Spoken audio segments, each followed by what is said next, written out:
In today's video, I'm going to show you how to unlock your entrepreneurial spirit. I'm going to cover 4 major points to help you guide your family towards chasing down the most important part of why America became the greatest economy in the world. It's the entrepreneurial spirit. If you lock into these principles, it will give you the potential to change your family's financial destiny for generations. So here's the first point. Understand risk is a good thing, not a bad thing. I know that the world has taught us that risk is a bad thing all through the school system. Risk is bad, security is good, seek security. Well, that means you're going to work for the government or get a job or whatever. It means you're not going to get the leverage that God says in the Bible that you need in order to have potential to create wealth. In Matthew chapter 25, starting with verse 14, you've read it, you probably had it in Sunday school as a kid. It's the parable of the talents. That shows in God's mind, He loves educated risk. He does not like not having skill sets and taking no risk. Now that's found in everything in life. It's found in family. It's found in dating. It's found in getting married. It's found in having children. There's risk in everything good. So in business, it's certainly good, and we're all taught to avoid it. It really makes it difficult to be an entrepreneur. Now I want to take you to the Old Testament. In Ecclesiastes chapter 11, starting with verse 1, it says this, "Cast thy bread upon the waters, for thou shalt find it after many days. Give a portion to 7 and also to 8, for thou knowest not what evil shall be upon the face of the earth."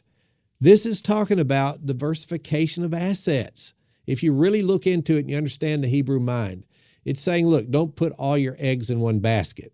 In verse 4 says, "He that observeth the wind shall not sow, and he that regardeth the clouds shall not reap." Now there is your risk-return trade-off in the Bible. God, the creator of the universe, who certainly created economics and finance and all these concepts, He shows us a hint of how it works right there in the scriptures. He shows us that if a farmer goes out to sow his seeds and all of a sudden he sees a cloud and he says, it might rain today, I'm not going to do it. And he keeps doing that. He's never going to risk the sowing of the seed. He has to take a little bit of risk that it might rain too much and ruin his crop. He has to take that risk or he'll never have a crop. You see the principle. This is called the risk-return trade-off. It's in the MBA programs across the world, but it came from the Bible right there. Verse 6, the second part says, "For thou knowest not whether you will prosper either this or that, whether they both shall be alike good." So here again, now God's going back to talking about diversification, and He gives the reason for it. You don't know what's going to happen in the future. Only God knows that. So God Himself says, because of this, you need to properly diversify. But you can't do that if you're unwilling to take risk at all, right? So you have to take a business risk to put your funds into different investments in order to have a return. Now, Proverbs 11:24, we see the risk-return trade-off again in Scripture. It says, "There is that person who scatters and yet increases, and there is that person that withholds more than is fitting, but it tends to poverty." They love the money so much that they will not invest it. Now, that person holds on too much money, and that tends to poverty. The first point was understand that risk is a good thing, not a bad thing, because God says so. Okay, now let's look at the second point. Understand the idea of educated risk. For example, you get on an airplane. You don't think about the fact that once that was a hypothesis that this might work, okay? If we could put a motor on here and put wings on it, it might fly. It's a hypothesis. Now, what does that mean in science? It means an educated guess. What about the drugs you take when the doctor sends you a drug to fix something? Guess what? At one point, that was a hypothesis that that might cure the disease you have. It might. It's an educated guess. But the world has taught us to be so risk averse when it comes to our finances that we're not willing to take an educated risk. Now, by that, I mean you get the skill sets. If you're going to trade in the stock market, you go out to TRADEway.com and you learn how to do it right. That's what it's all about. You learn the proper skill sets first, then you take the risk. That's the kind of risk that God is pleased with. Let's look at Proverbs chapter 24, verse 3. "Through wisdom is a house built, and by understanding it is established. And by knowledge shall thy chambers be filled with all precious and pleasant riches. A wise man is strong, yea, a man of knowledge increases in strength." What does that tell us? It tells us that the skill sets, the knowledge, the understanding in the Bible terminology, skill sets, that's how we make an educated risk. God blesses that. He says, get wisdom, get knowledge, get understanding about a thing. And he says the result of that will be that your chambers will be filled with precious and pleasant riches. A wise man is strong, yea, a man of knowledge increases strength. Doesn't that show you that if you learn to create wealth for your family, it's like putting a moat around your castle, and your castle is your family. It protects against things in the world. Now, it's not just the money protecting you. It's God who gave you the money. It's God who gave you the blessing that enabled you to get the money. Now, the second point was understand the idea of educated risk. Here's the third point. Understand in the Bible, a wage earner, a person who works for a boss and makes a paycheck, was the lowest rank right next to slave. The entrepreneur in the Bible is the highest rank, and that, many cases, was a farmer. Sometimes it was a businessman or a merchant. Since we don't understand this, today we think that the job is the end, and really the Bible says it's the means to an end, and the end is owning your own business someday. You have to be able to earn off the efforts of many other people. What we at TRADEway do is we teach you how to leverage the mind, the money, and all the ideas and the hours and hours of work that the people on Wall Street do. And leveraging them gives you the potential to make money for your family. Bill Gates added about $57 billion to his wealth in 1 year. I mean, that added to his wealth. That's not how much total he had. He added that much in a year. That was in the Forbes 400 billionaire list that year. Think about $57 billion in a year. Now, let's say you make $80,000 a year. And you probably make more than that, but let's say a person makes $80,000 a year. How long would it take a person at that rate of salary to create $57 billion? What do you think? Guess. What do you think? Well, you want to know what it is? 720,000 years.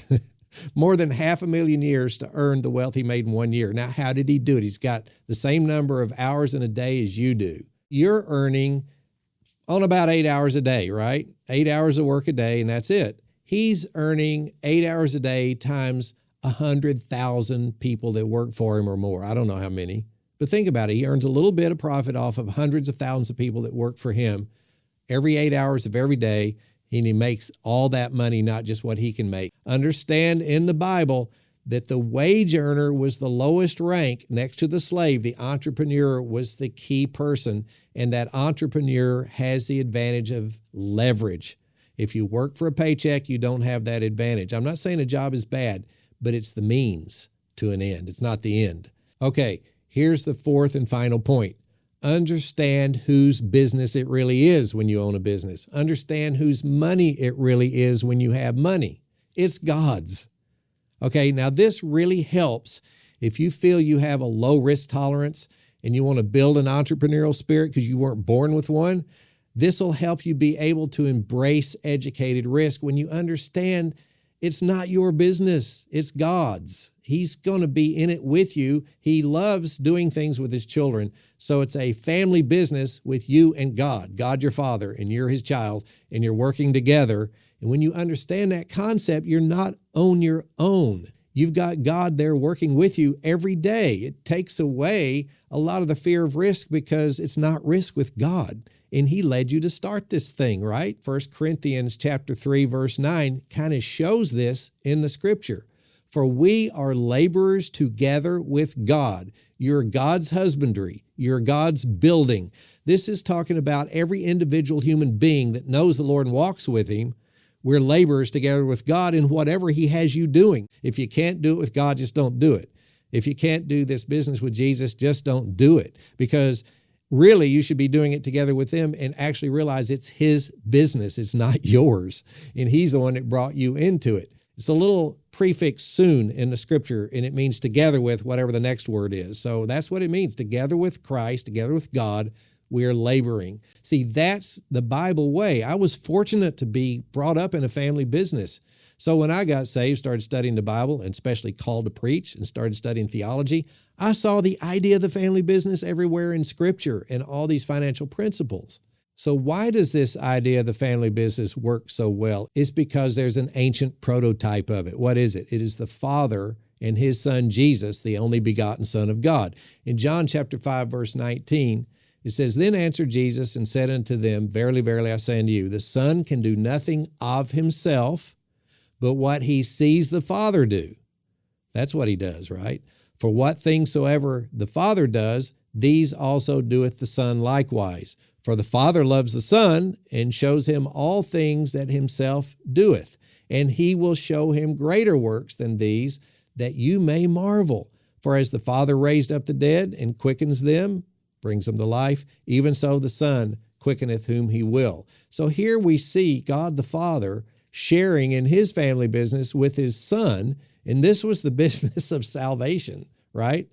So what about us? Well, in John 15:5, look what Jesus says. He says, I am the vine and you are the branches. He that abides in me and I in him, the same bringeth forth much fruit. That's talking about how a fruitful life, right? Not just spiritual fruits, but a fruitful life. For without me, you can do nothing. So everything that we do, we're doing together with Christ. Why? He's bringing us into the family business. You have the Father, you have the Son, you have us. And the Holy Spirit ties us all together once we're saved, right? And so John 20:19 says, then the same day at evening, being the first day of the week, when the doors were shut, where the disciples were assembled for fear of the Jews, came Jesus and stood in the midst and said to them, peace be unto you. And when he had said so, he showed unto them his hands and his side, and then were the disciples glad when they saw the Lord. And then said Jesus unto them again, peace be unto you, as my Father has sent me, even so send I you. Now he sent us out to do the same job the Father sent him to do, so we're all part of the family business also. This is the ancient precursor of the idea of the family business. This is why it works. It's Bible methodology. It is all the Lord's family. It is the Lord's family business.